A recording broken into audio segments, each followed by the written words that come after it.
Welcome to the stream. Hope everything's going great for you guys today. I'm Jesse, I'm a tea guy. I'm realizing I set my phones up a little bit far away, but if I lean in, I can see what you guys are saying, which is perfect. Great to be able to hang out today. It's Saturday over here in the States. Maybe it's Sunday if you're in Europe or in the future somewhere. It would be Sunday in China, but it's not Sunday here, it's Saturday. We're gonna have some chill tea time. If anybody has any tea questions, of course, always happy to answer everybody's tea questions. Very, very, very cool. People are saying, put a crack rock in the tea. I don't got any of those. Great to be able to see you guys around. And yeah, put into the chat where you guys are from as we are joining and getting started. Got some people from New York. I really feel like I gotta move this whole, I'm gonna move the whole table forward rather than move all of my cameras. I'm a little bit too far away from the phones to read what's going on. Very, very cool. Ron says, I forgot about you. Was it 2020? 2020 did exist and I was alive in 2020, so I am still here. If you haven't joined in for a while, the channel has grown quite a bit.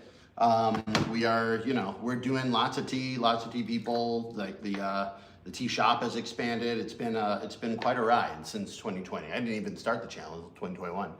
Very, very good. GT Rice says, love your videos. So tempted to try some of the products. You should. If anybody ever needs any tea stuff, jessesteahouse.com. I'm Jesse, I'm your tea guy. I got lots of great tea stuff. We are going to be drinking some tea today. I've not decided exactly what yet. So we have New Talk says, just got some new tea from your website. Thank you so much. Appreciate it, guys. You guys are the best. Other questions over here. People saying, in Berkeley, missing LA. If you're ever back in LA, it's nice out here. Berkeley's a great place too, so enjoy. Great questions over here. People saying, what a coincidence, I'm drinking your gorgeous gourmet white tea right now. If you guys want to have tea, this is your message from the universe to get your tea ready. So I'm gonna be sitting here having tea with you guys probably about 45 minutes, an hour, something like that. So if you're up for drinking some tea, let's get it done. I am going to pick the tea for today. I'm trying to think exactly what I want. I have a lot of options here just off the screen. And I'm thinking of maybe, think of what I want to do. Some of these I'm kind of saving for videos, but you know what? I think I can open one of these. This will be good. I'm gonna try this. This has been a suggested sample that I try. This is a tea like mini brick or like a mini tea cake type thing, and these are from a brand that I met in Shanghai. When I was in Shanghai, if you remember the videos that I made, I went to a place where I had made a tea with a collegiate tea making champion, and he was taught at a school of like tea artistry that was taught by this woman who runs like this tea making academy, and this is the brand that they have made together. And I love looking inside at the actual packaging of this thing. It's like really classically done. They have very very nice kind of inner packaging. There's not actually a lot of tea in here. Unfortunately, as tea gets more expensive, I find like the packaging to ratio kind of goes way up, which makes sense because you can't give people too much of the tea. But look at that. How cool is that design? Look at how nice that looks. Very, very cool. People over here in the YouTube chat, Subtream says, you're 3 cups into a Tibetan dark tea session. That stuff is really good. Very, very fun.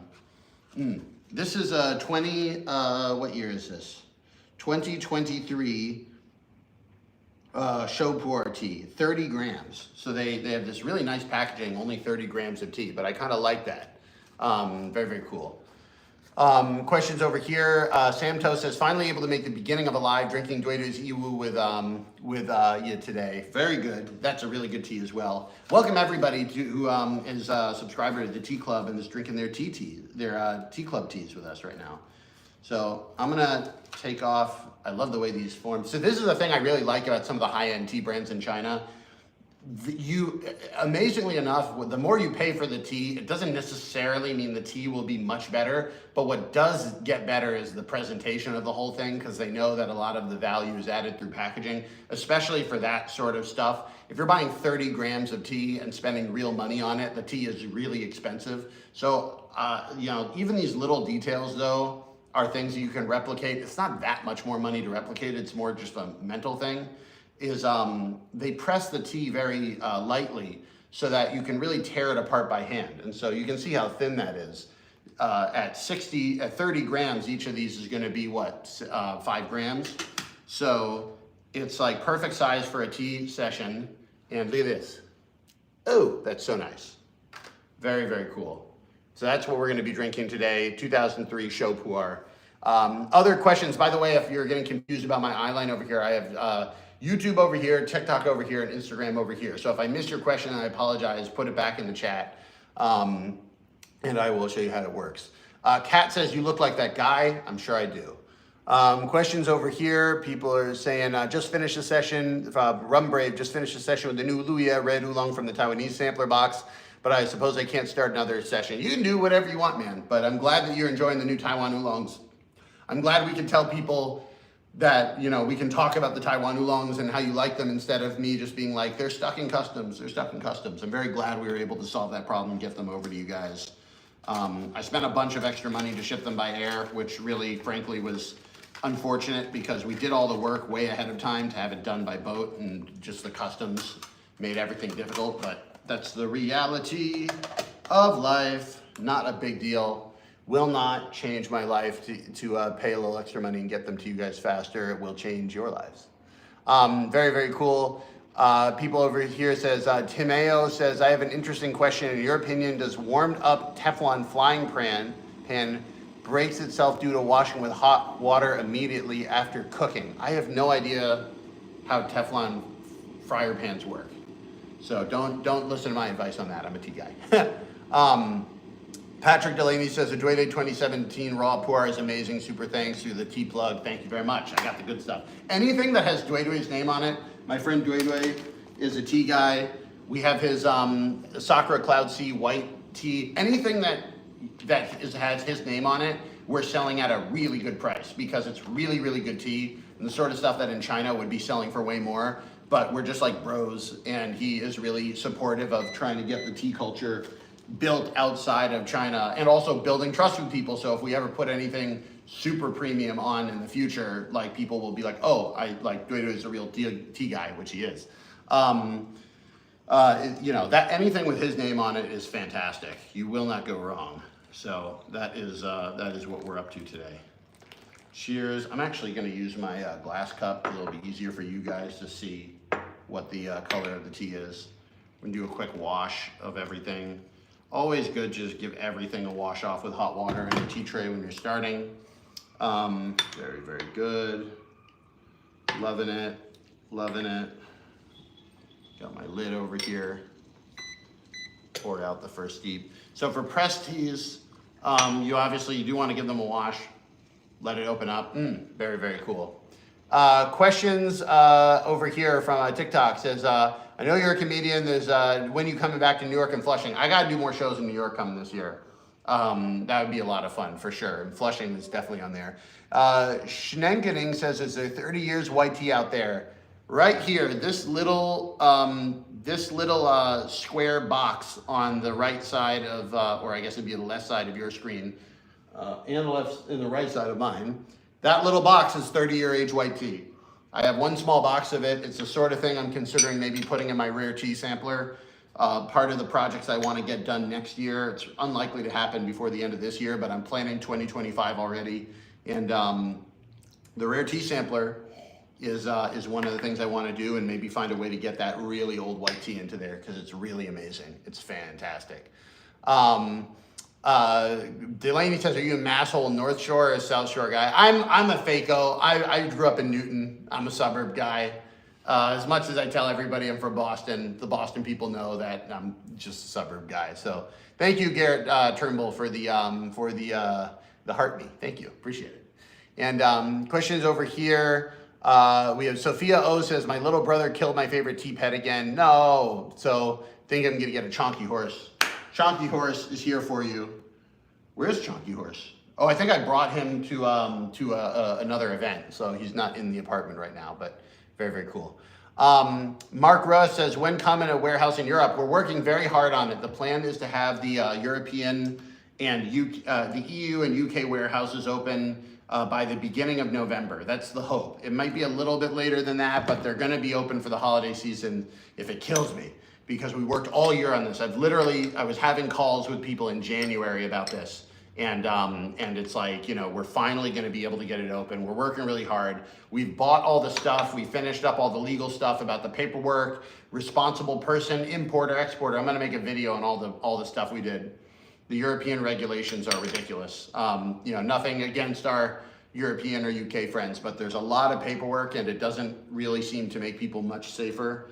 But it has to be done. So here we go. This is our first steep of the Puer tea. If you guys remember, it was in that little brick. It is basically fully come apart now. It's basically just tea leaves. Very, very cool. Questions over here. We have a lot of questions. By the way, if I miss your questions, please just do repost them. I will get to them eventually. I'm kind of trying to manage my drinking of the tea at the same time as you guys. Cheers, cheers, cheers. That's really good. This brand is excellent. They don't export, but I've been thinking of maybe working with them on doing it. It's just, the problem is they just want too much money for this stuff. They gave me a bunch of gifts, but like I wouldn't be surprised if they were charging whatever, like 30, 40, 50 bucks or something like this for the 6 sessions of tea. That's kind of a little bit more than I would want to spend on it, but it is really good. It's got like kind of some fruity notes in there, which are not normal for a Puer, which I'm liking. So very, very cool. Lots of great questions over here. People say the color looks pretty. It's excellent. Pterodactyl Podcast says, please explain the Rosewood Tissane's flavor. Yes, let me show you. So this is a new product we just came out with. It's the Taiwanese yellow rosewood tea. It's a tisane, which is basically the word for a tea that is not made with tea leaves. So if I say tea, it's made from Camellia sinensis. It's like real tea leaves. If you say tisane or infusion, that means that it's like not actual tea. And that's what this is. It's a leaf from a different tree. It's not Camellia sinensis, but they make it with the same technique of making a red tea. So it kind of tastes like a red tea, but it has a bit of like a nuttier, more umami type flavor to it. And it has like a very distinct scent to it, which is like, I almost get a little bit of like cocoa or something like that. Actually, let's smell it. I can give you a little bit. Yeah, it's got a very kind of nutty, earthy smell. And it's very like crisp. It tastes different than what you've tasted before. When I had tasted this for the first time, I was like, I don't know exactly how to describe it. It doesn't taste exactly like tea, but it tastes more like tea than any other herbal tea out there that I found. And so that's what I got it for, is that I think it's really good for people that want to be able to drink tea at night or do gongfu at night, but they want to have multiple steeps. They want to really have like the whole thing, but they don't want to be kept up at night. And so that's in the new subscription box, Taiwanese Yellow Rosewood, new product that is up on the site. It's really good. I would recommend it. If that sounds like the way you drink your tea at night, you don't want to have any caffeine at all. And that's the big thing about it. There's no caffeine at all, just because the leaf itself never had any caffeine. So it's not like low caffeine. It's not decaffeinated. There was no caffeine to begin with, so it can't be decaffeinated. It's just non-caffeinated. I like that a lot, actually. This is what the people do now that every time I go to China, people that are like really into tea and they have their own really good tea brands, they're always like giving me these samples now, knowing that I'll take it back and drink it at home at some point and really like it and then come up on the price. But the part of the challenge is I don't want to like flood the shop with really expensive stuff and then like, you know, make it inaccessible for people. So I got to run a balance between having this stuff be good quality and good price. And not make it confusing to people. They're like, why is one tea 7 times as much as the others? I'm like, that seems a little excessive to me, so. Cheers. Great questions over here. What's your favorite Kung Fu movie? Let me think.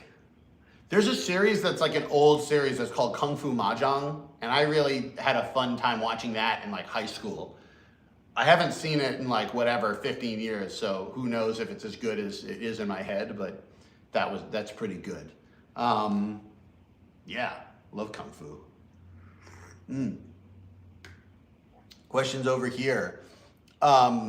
Saraman Washington asks, even though it has different chemistry, do you get any chachi off of the Rosewood tisane?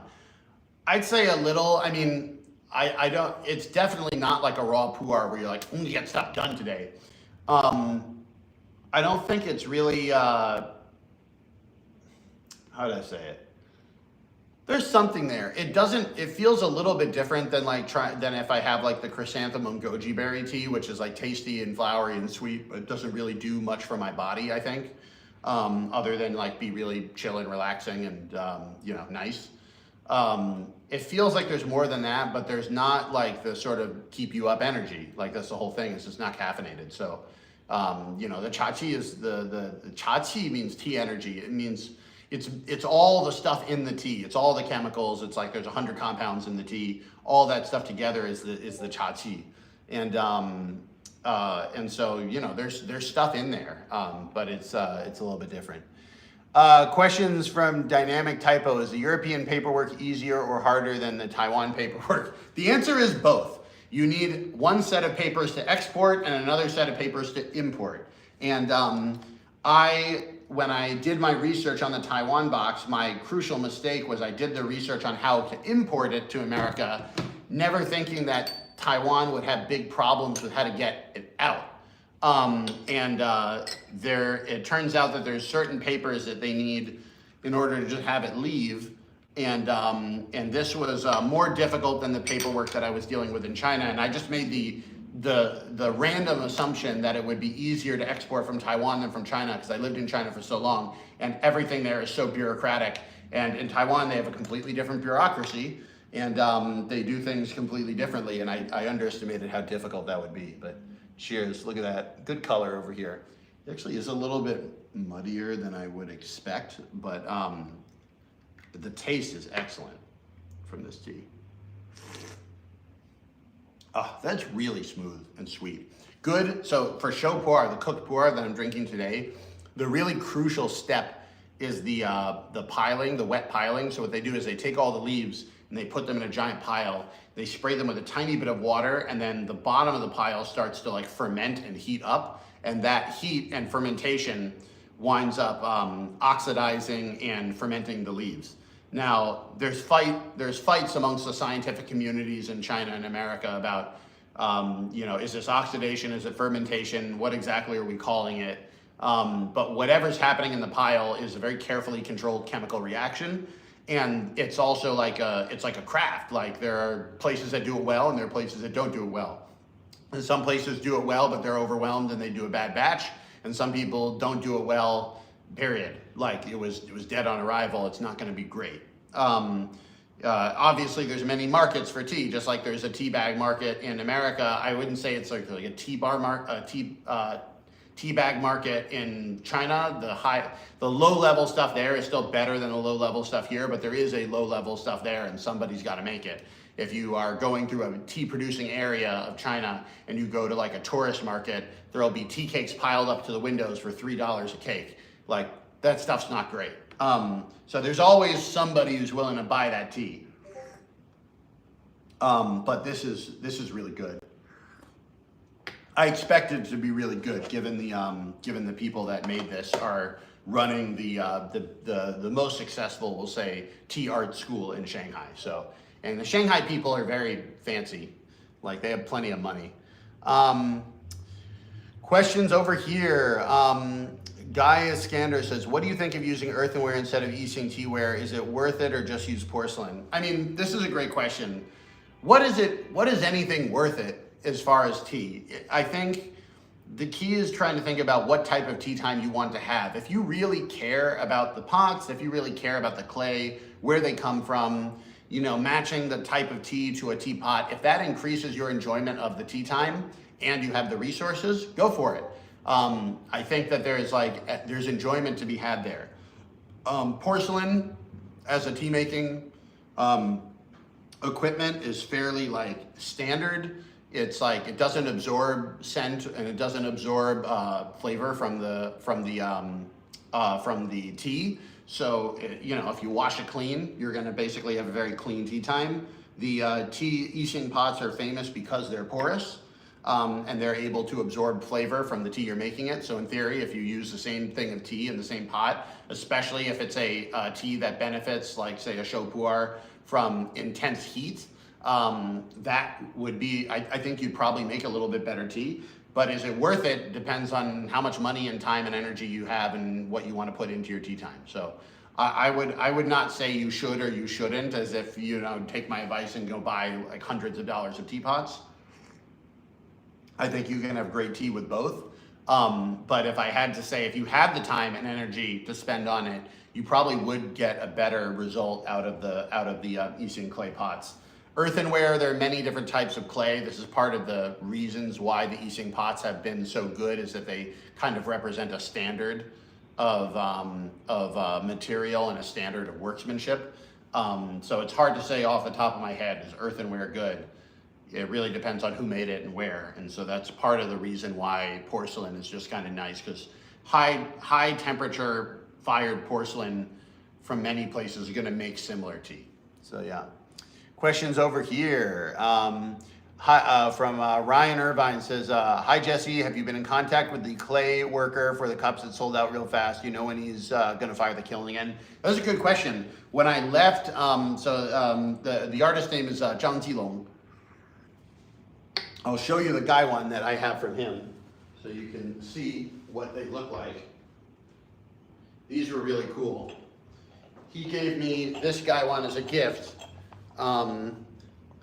right here. So you can see here the gaiwan over here. Really, really pretty gaiwan. Inside, very, very nice. I love this thing. I used it to make tea only once. I should use it more often because it's really, really nice. And it has this sort of meditating figure over here. Very, very cool. Excellent. This thing is made by him. Also, gaiwans are hard to make by hand. That's like really well done.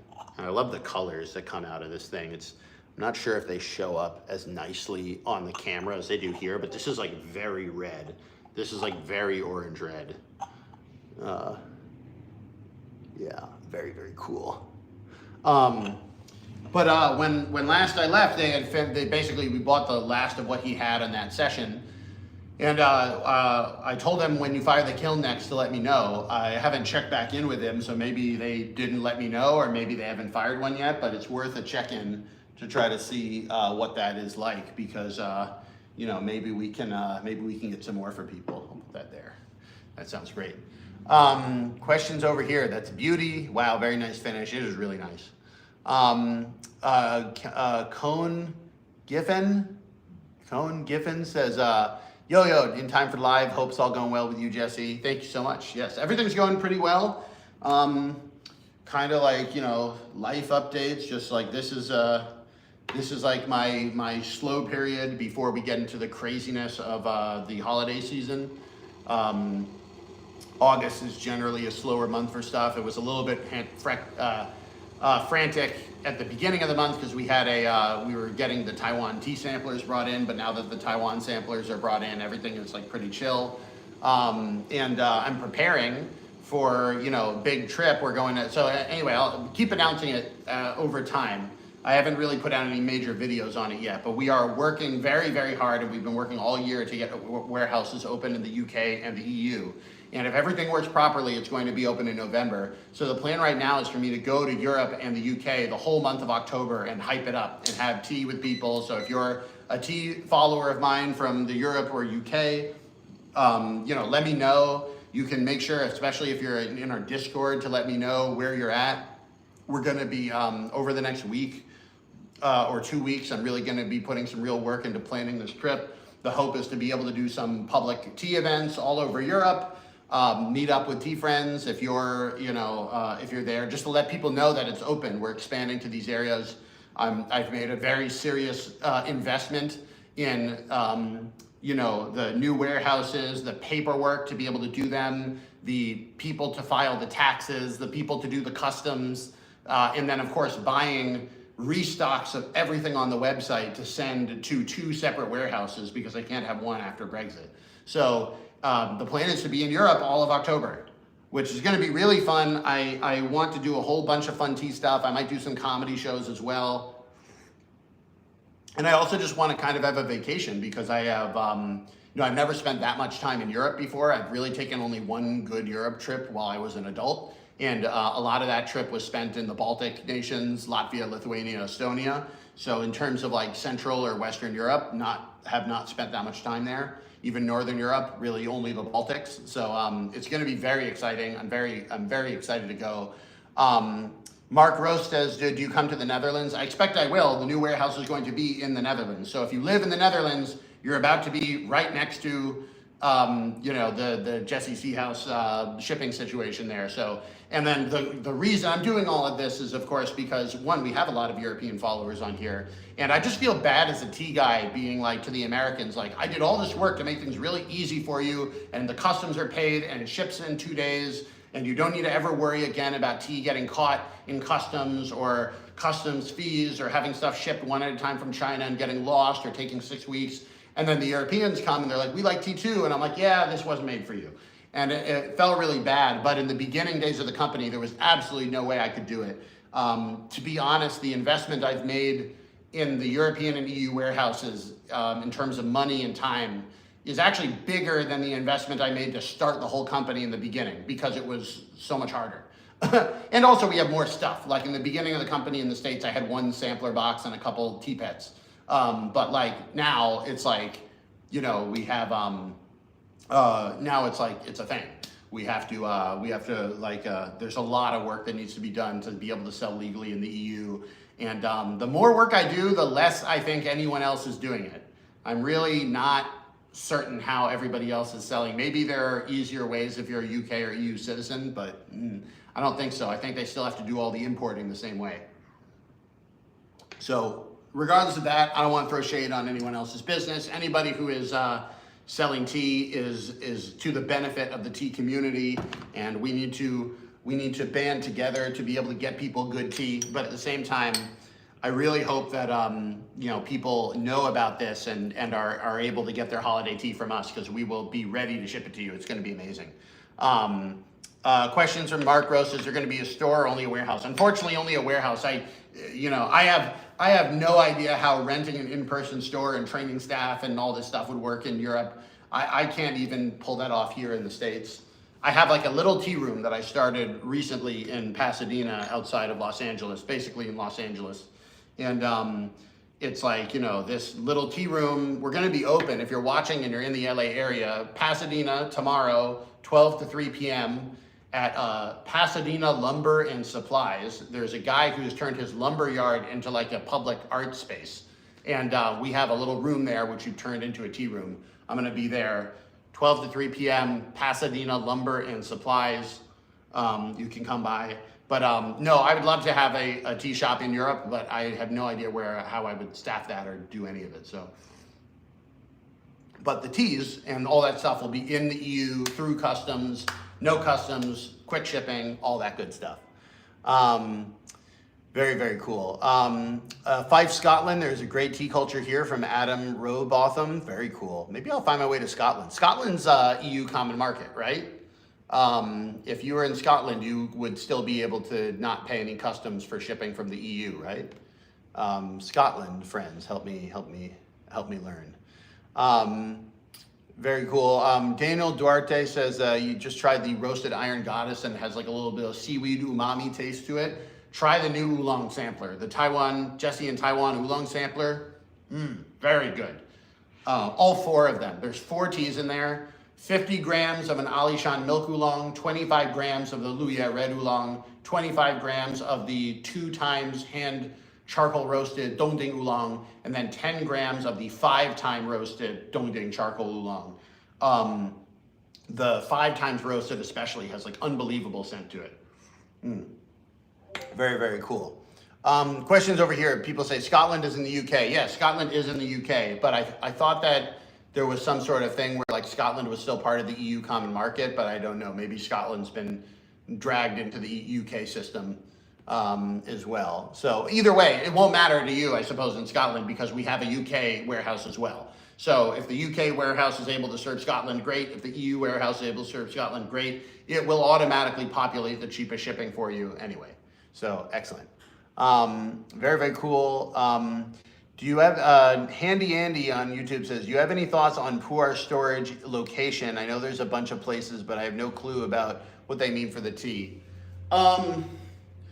Generally speaking, you want to find there's like certain humidity ranges and certain temperature change ranges you want. You want kind of like bigger fluctuations in temperature because it makes the tea kind of breathe more.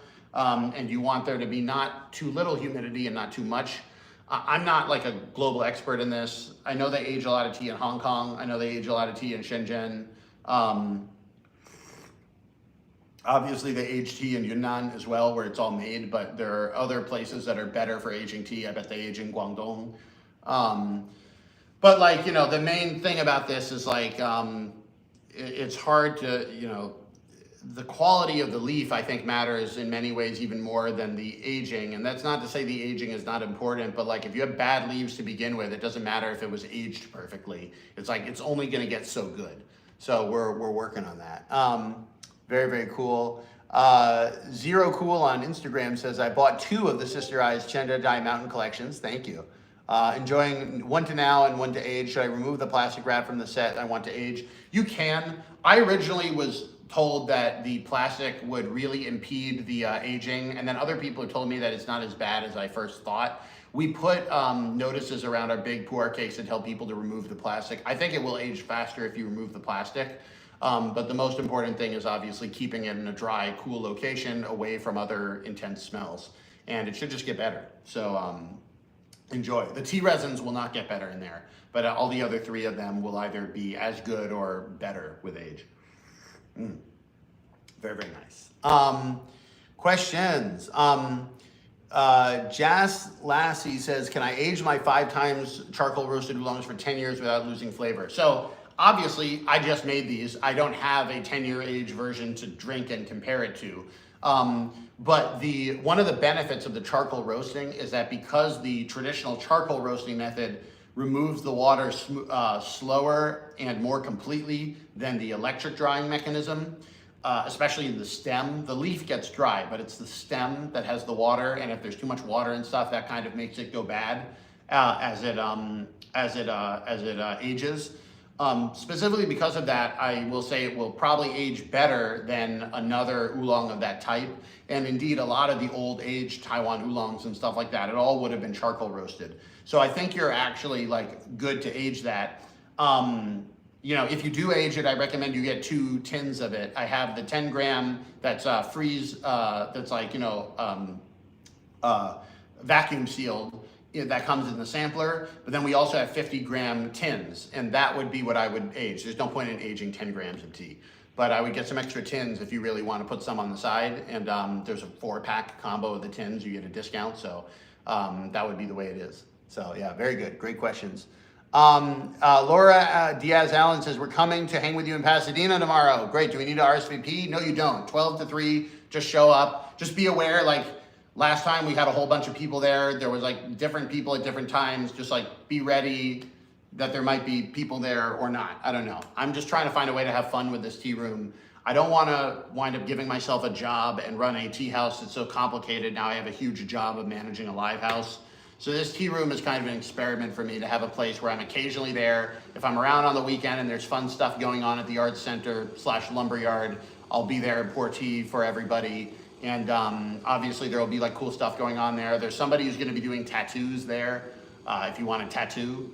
There's gonna be some like slam poetry or something like that later in the day. You can choose to watch that or not.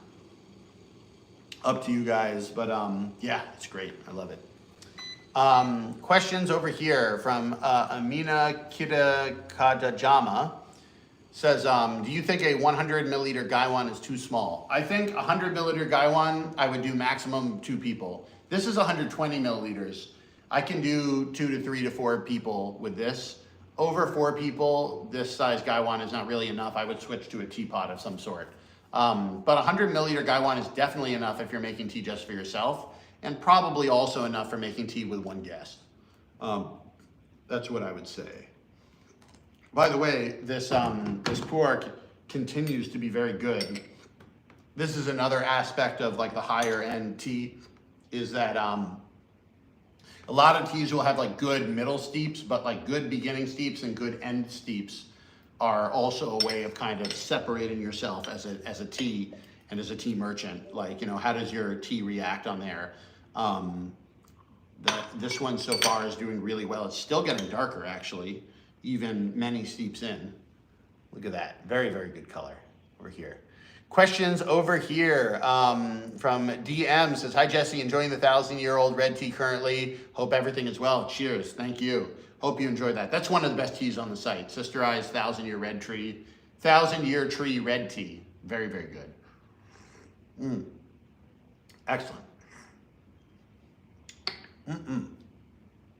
Very, very cool.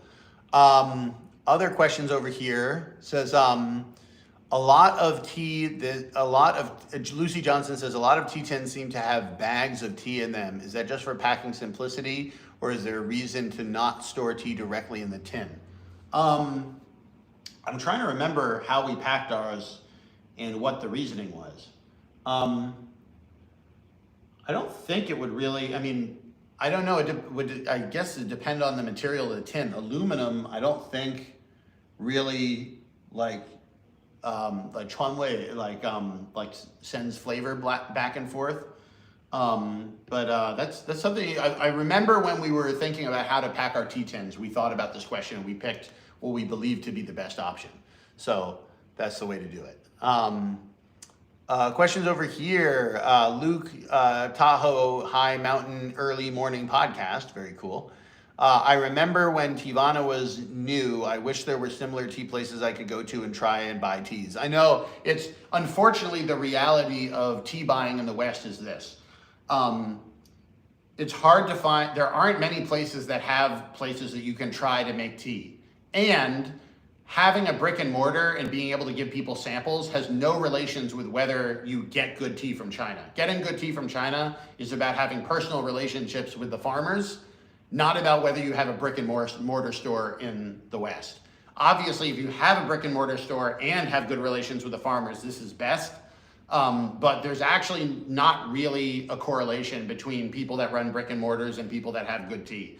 And so, unfortunately, the result is like, I say this is unfortunate, but I think it's actually okay as long as you're not like right on the edge of spending all your money. It's like, yeah, it will be difficult to find a place to pay $8 or $10 for a tea session and try samples.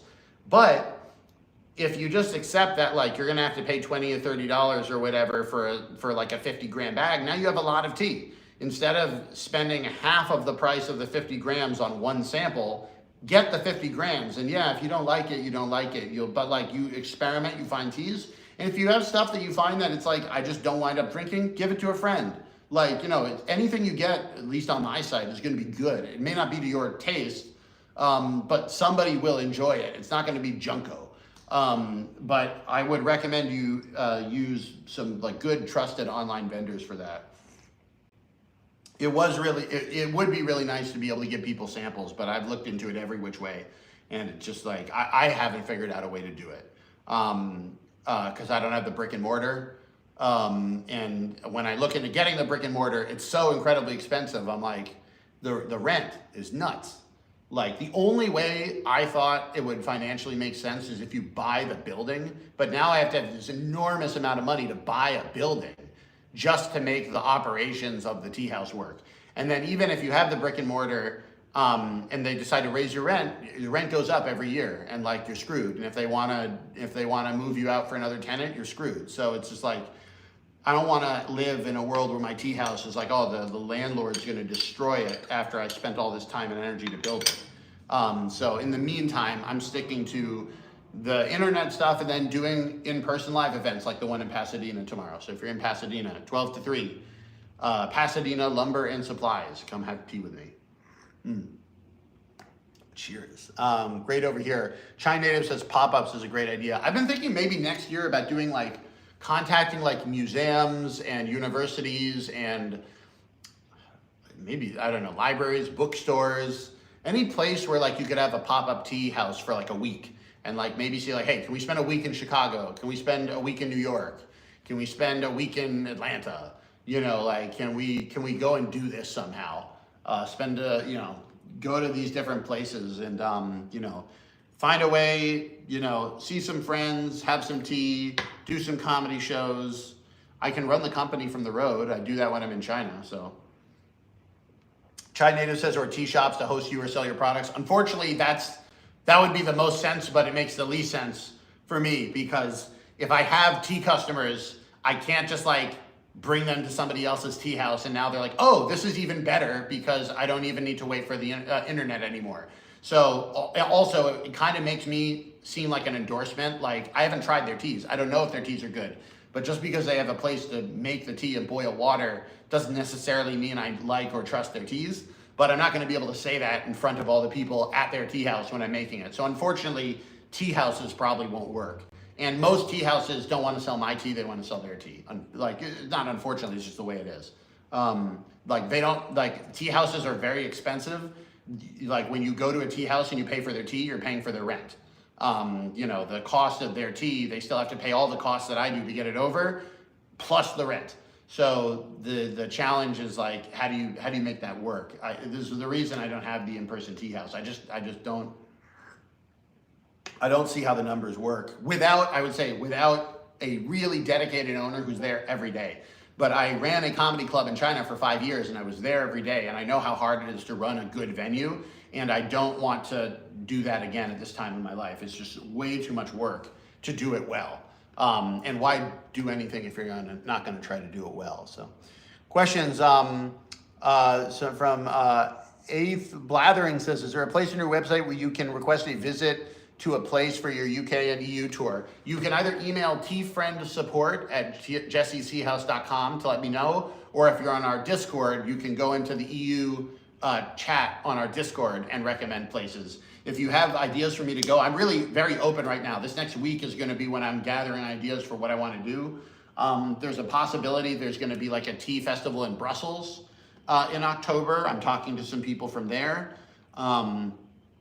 So that might be a thing. I might be in Belgium. I'm likely going to go to Copenhagen because I have some friends in Copenhagen.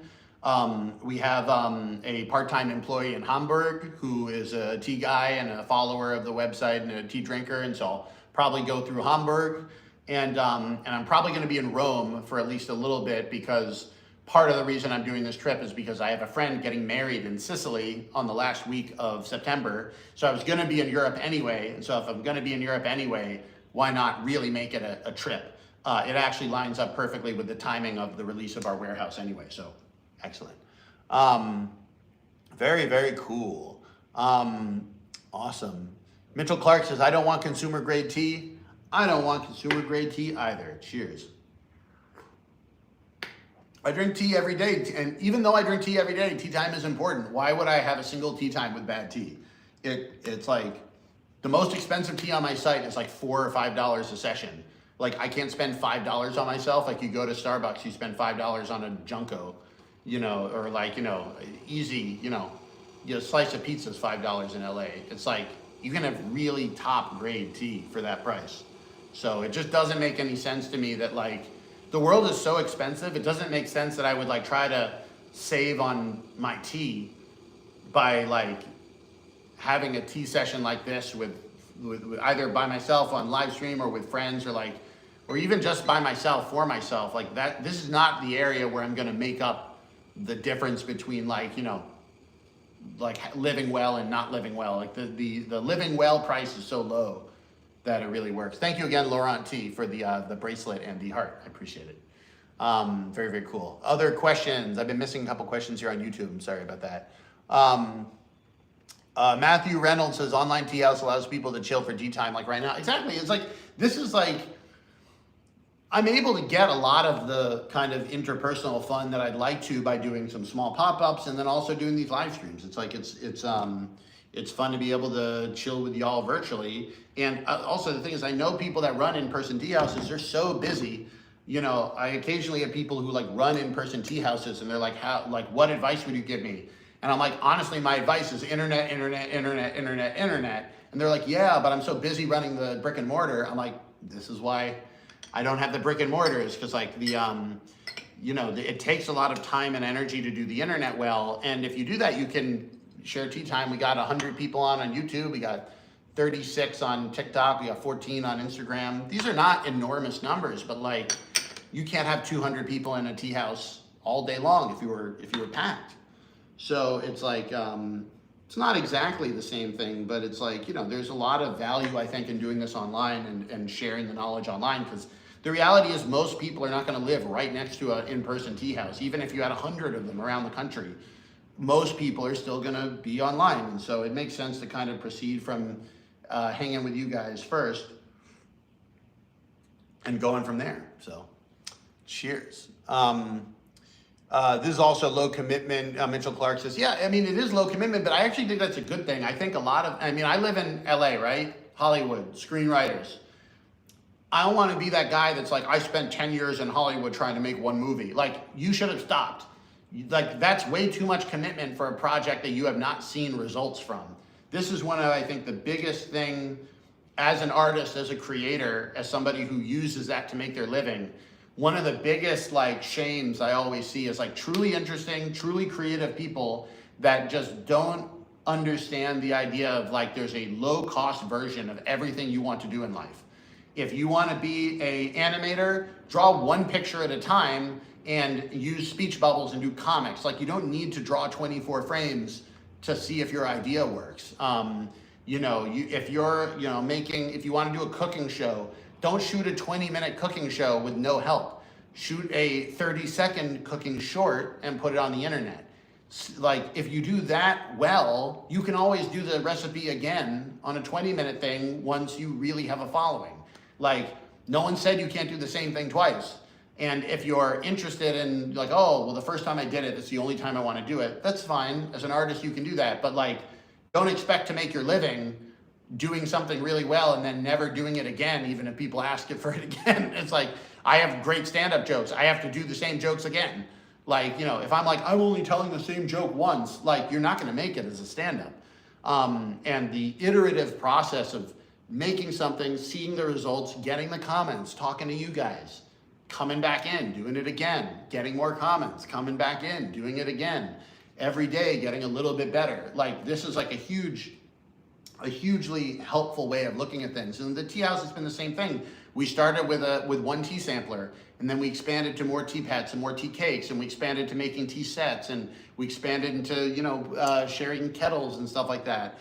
Like, the whole thing didn't come as one brainwave, and I knew exactly what to do. I've just been chilling with you guys and trying to interact and find stuff you like, and when you like stuff, I send more of it, and when people don't buy stuff or they don't like it, it falls off the site, and like, it's good. It's very organic, and it's like, it puts less pressure on the creator, which is great. Questions. The Tentacled Goddess on TikTok says, what's your favorite ripe pu'er tea, and how do you remember sheng versus shou? I get them backwards. So the second part of that's a little easier for me because I speak Chinese. So sheng means raw, or shou, and shou means cooked. So I hear sheng and shou, and I hear the word of what it means. I'm trying to think of a mnemonic for you, but like shou is like shorter. I'm trying to think of like, because they both start with SH, don't they? So I don't know. Sheng is raw, shou is cooked. So that's the way to do it. Questions over here. Brian Cruz says, Jesse, how you doing? I'm doing great, Brian. Hope everything is going well for you. Let me know if you are having tea right now. Favorite shou pu'er though, of the ones on my site, it's got to be Dui Dui's 2010 Reserve. That stuff is just really good. A lot of times I find myself after like a year or something of drinking a tea regularly, I kind of want to move to something else. Not tempted at all. I'm drinking through my own supply of that very quickly. Every time I go on the road or whatever and I want to bring a show, that's the one I bring. It's really good. It's just really good. And anything by Dui Dui, the value is excellent. Whatever the price is, just know it's going to be worth it, but for sure. Very, very cool. Show and cooking both have O's. Yeah, okay, so show is cooked because the show has an O. Sheng is raw because raw has an ung. No, that doesn't work, but show is, yeah, does it. Chai Native says, do you plan on living in China again? I really wish I miss living in China a lot, and I miss my friends in China a lot, and I miss my old life a lot. And I have everything I need to be able to live there well now. But I think that now, I lived in China all of my 20s. I moved, COVID hit right before I turned 30, and I've been back in the States since then. So I'm 30, oh shit, I turned 34 in July. So like now into my 30s, I think I feel a lot more pressure to be like, I want to build. I don't want to it's fun to play, it's fun to travel, it's fun to do all this interesting stuff, but what is it building for in the future so I don't have to do all this work again? Because I had a 10-year career in China that because of COVID just ended. And then because of political problems in China, it's still hard to do what I used to do there. And it's just it's a very challenging country to be an immigrant in because they don't really have an immigrant mentality. And so when I was a younger immigrant, that didn't matter to me as much because I wasn't giving up anything to be there. And so now that I have a little bit of stuff built up in the States, I'm realizing that it's this may be a better place for me to grow. And even if that's only because I'm a citizen here, there's a lot of challenges to being a non-citizen in China if you go 10 years, 15 years, 20 years. And I know people who have done it and it's possible to do. I mean, I was there almost 10 years. And I wasn't planning on leaving. But at the same time, a little boiling water there. At the same time, I think I can still enjoy China by traveling there and doing shows and doing tea stuff and making videos. I mean, I went back in 23. I went back for 8 weeks to China. This year I was back 7 weeks. If I wasn't going to Europe in October to share about our new EU and UK warehouses that are opening in November, if I wasn't in Europe in October, I'd probably be going back to China to see friends and enjoy October there. But living there long term, I think is it's less interesting for me now. Less interesting is the wrong word. I'm still just as interested, but it's less stable. I'm really hoping that the political situation there improves, because if everything were a little bit better, I think I would really much prefer to be there. And specifically just the challenge of being a performing artist in China and just the nature of, I've learned a lot about how to do the internet from this tea house actually, and from my previous life as a Chinese comedian, which I still continue to perform Chinese comedy. And one of the things I know about the internet is you have to post every day. But if you post every day in a place where making one bad video cancels your whole account, it's a very difficult place to come up with the type and amount of content that you need in order to be a quality creator. And if you make one mistake, you're off. And there's no appeal, and you can't sue anyone. And there's it's a very harsh punishment for messing up. And oftentimes messing up, you didn't even know you messed up. So I'm still trying to figure out how to balance these things, but I don't think I'm going to be looking to move back to China full time. That being said, I'm also not sure I'm going to be in LA forever either. So, I'm renting this apartment. It's a great place to live.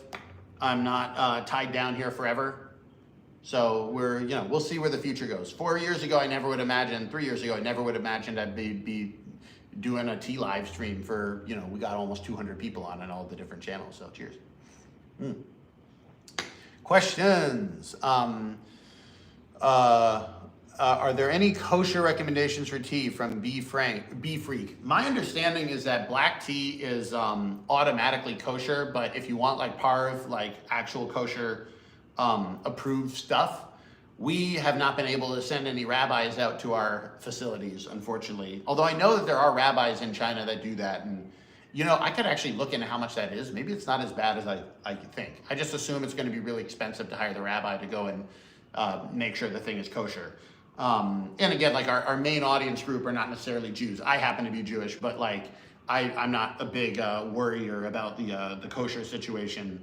And that being said, we do have some customers that are more worried about that. So you would look up the ask your local rabbi to see what they think about tea. But like tea is pretty simple because it's a dried leaf, and tea blends are more complicated. But most of our teas are not tea blends. Like I don't think we have any tea blends really. So. Cheers. All right. Questions over here. So Johnny said, Jesse and the man. Thanks so much. Questions from Dream Show. What tea does boba tea usually use? So you can make boba with a variety of teas. Generally speaking, the sort of stronger and more bold the tea is, the better it's going to hold up to the milk and the sugar. There isn't a huge reason to use super high-end teas on boba, although I'm doing research to see if we can find a way, like, is there a right combination of, like, you know, not too much milk, not too much sugar, or like when I do my at-home boba, what I do is if I make boba at home, I might make it with something like this, a cooked puer, because it's dark and earthy and has punch, or a dark red tea like a Danhong, or even like the Sister Eyes everyday red tea would be a good choice. Very kind of dark. I make like a pitcher about this big, which would be like half of a mug worth of milk tea. I make that much of pure tea. Then I take the leaves and I put them in the stove with the milk so that the stove is steeping the leaves in the milk while the milk is coming up to heat. And then right before it gets to boiling, I'll pour that out, half of a half milk, half pure tea, and that's the way that I make milk tea at home, not boba. I don't have I've never tried to make boba at home. I hear you can do it. They sell like instant boba or whatever, but I've never tried to make boba at home. So cheers. Questions over here. What's your personal go-to tea for everyday drinking from Jason Wong? Who I'm guessing is not the Jason Wong who is head of the student living at CET, but if you are, cheers. Long time no see. Everyday tea. I mean, the truth is like part of the fun of having a big tea collection is I don't generally drink the same tea every day. I kind of wake up and see what I'm in the mood for. If I had a show puer today, maybe I would have an oolong or like a raw puer tomorrow, or a white tea tomorrow, or a red tea tomorrow. I generally don't drink the same tea multiple days in a row. Unless it's maybe like red tea or sheng puer, which I have a lot of. Sometimes I kind of am like, you know, whatever, white tea, something else, white tea, something else, white tea, something else. I mean, if you look at the videos, like I don't have like a bank of like new videos I've shot but have not released really. I generally am making the video every day as I go to put it up. So come to think of it, I have not released a video today, so maybe I should do that now. But or I might actually share like an old video. Seeing as it's already 2:20 over here and I don't want to spend my whole Saturday indoors doing tea stuff. But very, very cool. Questions over here. Her Communistar says, I'm going to Malaysia next month. What should I get there? Tea and anything else besides from tea? I don't know Malaysia that well. Malaysian food is really good. I mean, I love Malaysian food, laksa, that sort of stuff. But I don't know the tea scene in Malaysia. There are enough Chinese people there that I think it will be possible to get quality Chinese tea. My guess is that's going to be better quality than whatever you get at like a tea shop in Malaysia. But yeah, I don't know Malaysia, unfortunately. Questions over here, lots of great people. Questions, Joe Cobb asked, do I ever have to deal with anti-Semitism in China? That's a great question. So the answer is different before and after the recent war. I had a lot of jokes I did in the clubs where, and this actually works, this joke actually works in the American clubs too, which is like, you know, as a Jew, you're used to people being like suspicious or like kind of like, the other in other places. And people have a lot of stereotypes about Jews. And the funny thing is that in China, all the bad stereotypes about Jews in the rest of the world are good stereotypes in China. So the Jews are like, wow, like you guys control the media and the banks. Like, yeah, go get it. And I'm like, oh, that's not true. But and it made me uncomfortable, but I wasn't sure what to think about it. And I realized the reason it made me uncomfortable was I had never had to deal with pro-Semitism before. It was always the opposite, either neutral or bad. And it was really kind of funny to be in a place where like people liked me for bullshit reasons as opposed to disliking me for bullshit reasons. And so recently though, with the war, it has shifted because China, generally speaking, opposes the United States politically. And politically, the United States has embraced Israel in the conflict. And so China is not in favor of opposing Israel per se, but speech supporting Israel is not really allowed in China, which means that only speech opposing Israel is being allowed in China. And so this has been a big change over the last year, that Chinese people have become much more anti-Semitic because anti-Semitism is allowed to be aired, whereas the defense against anti-Semitism is not being allowed to be aired. And this has created a lot of conflict for, there's not a huge Jewish community in China, but I'm Jewish and I was in China for many years, so I know all the people who are there who are long-term Jews in China. And obviously, like everywhere in the world, most people are reasonable. Most people are not anti-Semitic. But the problem is like, if you are living in a place like China and you see 1,000 or 10,000 people every day, like, is the most crazy one of those people going to be a threat to you? And it's really hard to answer that question. So I think the challenge in China with the anti-Semitism recently has just been more that because certain types of political speech just are not allowed to go out there, the discussions around these things tend to be very poorly informed. And obviously you have all of the market problems you have here, clickbait. Much easier to make videos about how everybody is horrible to each other and these people are the problem. Or even with the war, who's winning, who's losing? Oh, like as if anybody is winning in this war. To me, it looks like everybody is suffering and for pretty much no reason. So the end result of that is that it used to be very good and now it's kind of tipping a little bit. And this is one of the reasons why I was never really that comfortable with even the pro-Semitism in China. It's like people would be like, oh, 犹太人很聪明. Like, oh, Jews are very smart. I'm like, Jews are just people. There are smart Jews and there are dumb Jews. There are rich Jews and there are poor Jews. Like the Jews, and like thinking of all the Jews as one thing is the problem, because then when the culture shifts fast. And so it's the same thing with saying like all Chinese people are that way, all immigrants are that way, all Muslims are that way, all Christians are that way. Like this sort of things, once you say it's like the blank people, you are losing the subtlety to actually engage in intelligent conversation. And that's the problem, because people generally, even Jews, even Muslims, even Chinese, whatever, we all have multiple identities. Like, yeah, I'm Jewish, I'm also a guy, I'm also a tea guy, I'm also a business person, I'm also an artist, I'm also a motorcycle rider, I'm also a improv performer, like I'm a stand-up. Like we all have many different things about us. And those, once you boil it down to like, oh, these people think that way because they are X. Like this is just a very unsubtle and in my way, like inaccurate way of thinking about like human behavior.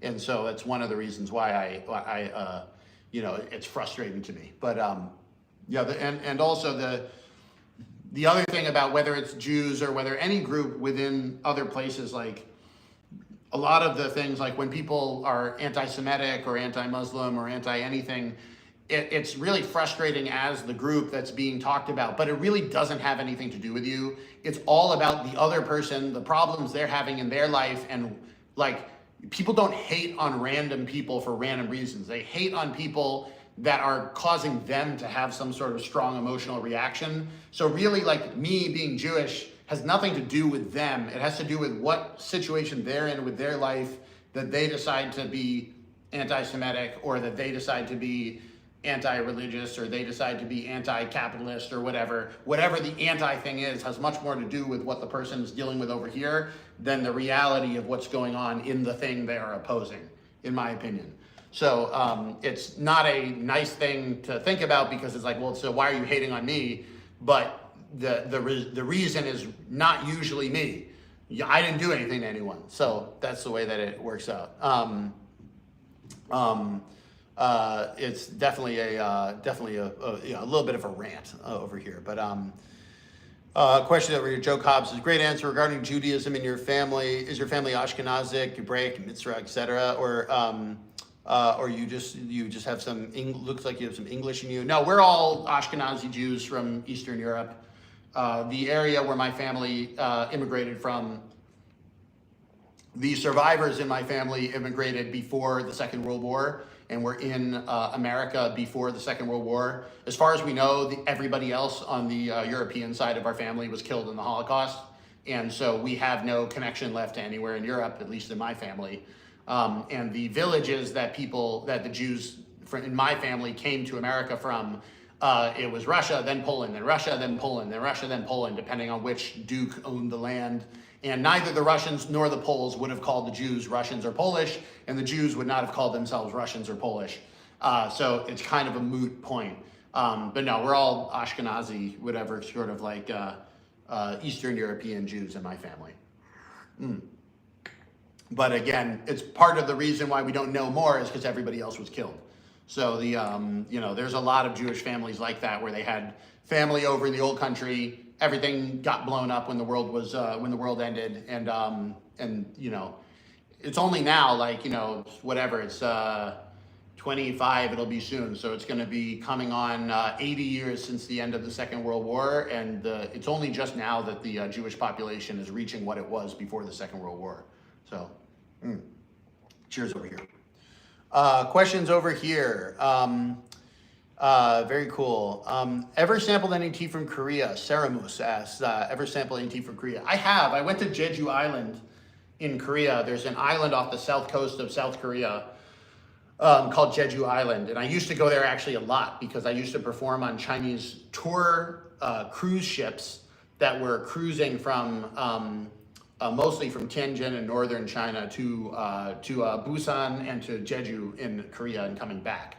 So I've been to Jeju a couple times, I've been to Busan, and in both places I got to try some Korean tea. I think they make green tea there. I'm trying to remember the name of it because I don't speak Korean. The name has escaped me.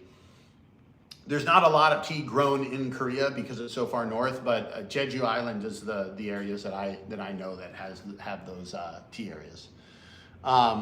Very cool. Arachi says, just tuned in for some light tea talk. Yeah, we're back to the tea talk. We don't get too far into the religions and politics here. Although I will say that it's, I will say I'd rather talk religion and politics over tea than over the fucking, nightmare of droning blah that are political shows. I think part of the challenge is, I think it's just like a bad way to do things to sit down and talk politics. It's like it's out of context of anything, and that creates fights. And it's like, what do you think? We're gonna win the fight? We're gonna solve this right now? Like, we have to be having a real life while we're talking politics, or else it's just not gonna work. I'm gonna get a little water. Coming back. Got my water. I'm gonna have a little bit more tea, and then we're gonna probably wrap it up in about 15 minutes or something like that. So, get a couple more questions. Boil that guy there. Cheers. We're still drinking the same show Puer. Got a little bit left there. By the way, if you're just joining, I'm Jesse. I'm a tea guy. I lived in China for 10 years, all combined. Basically all my 20s, so I was in China. And I got really into tea while I was there. And I know a lot of tea farmers, and we know a lot of porcelain people. And so I have all this great stuff on my website. If you want the tea tables, if you want the tea pets, which they should be in the front of the thing, not the back. If you want tea equipment, filters, lidded cups, All this stuff is available on the website, jessesteahouse.com. I'm Jesse. I get it straight from them and send it to you over the internet. That's the way it goes. Very, very cool. Questions over here. How to pick a good non-toxic gaiwans and teacups from Elig L, I think that says. I mean, I don't think it's accurate to assume most gaiwans are going to be toxic. Unless you see something that makes you think it's going to be toxic, it's probably going to be pretty safe. I think as a consumer, I'm less worried about that than as a seller. As a seller, I need to make sure everything is safe. So I know my porcelain people in China. We know the factory that makes our stuff. They send it directly to us. We have testing reports done on them. So if you buy something from my shop, we've done all that work. If you buy something from Amazon, in theory, they've done all that work. I don't know, have they? You need to check the vendor. Sometimes people message me and they're like, is this tea good? Is this vendor good? I'm like, dude, this is why I do it myself. It's like, I've done the work for the stuff on my site and I can actually tell you intelligent information about it. I don't know what they did. I don't know any other tea supplier or gaiwan manufacturer's supply chain. I can't say that this is why I did all that work. So the stuff on my site, I'm as sure as you can be as a person that isn't living in China right now. But we have people in China that check, and we have the test reports that go through. And so we've done the due diligence on that for the stuff on our site. So yeah, I'd say if you want a gaiwan, we have gaiwan sets on the website, so you can get your tea sets there. And of course, if you have a problem, like a quality problem, like there's a crack in it or anything, we have replacements. We'll replace it for you, or we'll send you a new one. So very, very cool. Noah Linda, title gifter. Thank you so much, Noah. I appreciate the flowers. Questions over here. Non-compensating bird on TikTok says, I trust all my Gofu tea pieces are probably safer than the novelty mugs I got from Spirit Shop. The truth is, at every level of manufacturing, a lot of this stuff is coming from literally the same factory. I couldn't believe it, but when I got more into manufacturing, I was like, oh, like the factory we're doing stuff makes it for Walmart. So like, a lot of times it's like that. The celebrity brand is oftentimes making it at the same place that like it goes to the place. Like I have whiskey that I get at Trader Joe's. I have a Speyside, malt, a single malt whiskey from Trader Joe's. They make it at the same factory that makes fancy brands. They won't tell you which fancy brands because it'd be a little bit uncomfortable, but there's not a bajillion places that make single malt whiskey. Like somebody's making it for multiple people, and a lot of the difference is branding. Tea, it's a little bit different because there are many, many mountains, and knowing the farmers directly matters. Even the same tea, if it goes through 3 middlemen, it's just going to be a lot more expensive. It didn't get any better. So part of what I'm working on doing is like, cutting out as many of those people as possible. And that's how I can try to keep the prices reasonable and get people really good tea. So very good. I used to work at TJ's. Their brand is 100% proprietary. I don't know TJ's, but they're like, some people have proprietary brands. Also, part of the challenging business in China is keeping it proprietary. I knew people who used to work for the North Face in China, and there's a lot of knockoff North Face goods in China. And he would say part of the problem is a lot of the times it's the same product. It's literally the same factory with the same material. And they have rules in the contract that said, like, we want to make 10,000 jackets, and then we want you to sign to say you will not make any more of these jackets. And then they would have a problem in the early days of working with factories where the factories are like, well, how are you gonna know? And so they would buy 3 times as much material as they needed. They would make the 10,000 jackets for the North Face and send it to them. And then they have 20,000 jackets that they sold to third-party knockoff people, and it has the same thing on there, and you feel the material like, this seems real. It effectively is real because it was made by the exact same factory that made the real ones. So for a jacket, sometimes the knockoff product is literally the exact same thing that you got. It just hasn't been marked up. But then again, all the research, all of the IP, the brand, the intellectual property, and then also the major thing is the quality checks. Are they checking their knockoff products that they're selling cheaper with the same quality level that they're checking the regular ones? Even if it's the same material, they might be checking it differently. It gets really, really wacko. And so this is a funny thing. Sometimes you see haters on the internet that are trying to like internet sleuth out. They're like, oh, Jesse's overcharging for this. I'm like, please spend the money to fly to China to inspect my factories and tell me that we're selling the same thing. You have no idea. It's not impossible. Oops, what's going on? As a reminder, cancel, confirm, cancel. I'm not sure what's going on. I got a live violation on TikTok. I have no idea what I did wrong. But I appreciate our algorithm overlords who are stopping me from talking about tea. I love you, algorithm. Please don't destroy my ability to make a living because there's a bad code. Very, very cool. Ximena says, my starter set was a Gongfu tea travel set, and the samplers are a great way to try a bunch of new things. That's definitely true. I think the basic starter set and the basic sampler are great. If you don't have as big of a budget, I have a 2-cup travel teapot set. 2-cup travel teapot set, which is a little bit cheaper. And also, if you find that you're using it a lot and you really enjoy making tea and you want like a full setup, the travel set packs up. You can put it in a home office, keep it in your backpack all the time. I have one in my car all the time. It's just in the trunk. It's like that big. If I ever want tea, I have like a little bit of tea in the bag and the teapot, and anywhere I go, friend's house, whatever, I just have it with me. So it's always good.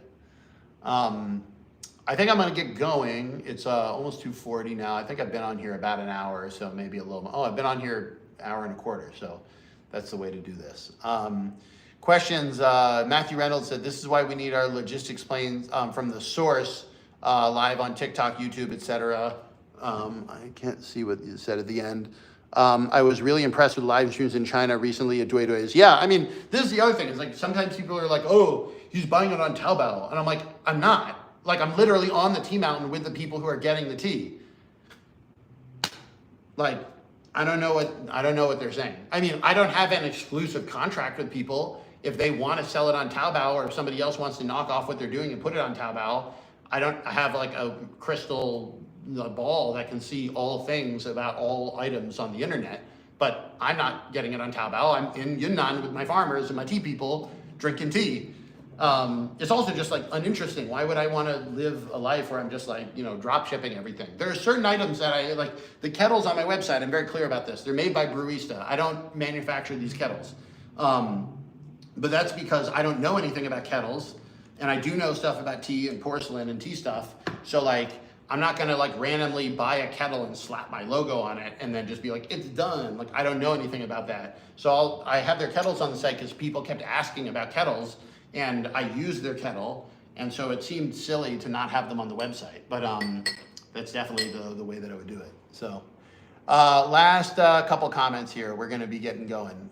Very good. Thank you so much. Hey, Jesse, how you good? Doing good, brother, from Apex Reapers. Doing great, although our session is unfortunately closing to the end. Although if you're on YouTube, which you are, eventually this whole live stream will be up on YouTube if you want to take a look at it. Very cool. I think I'm pretty good.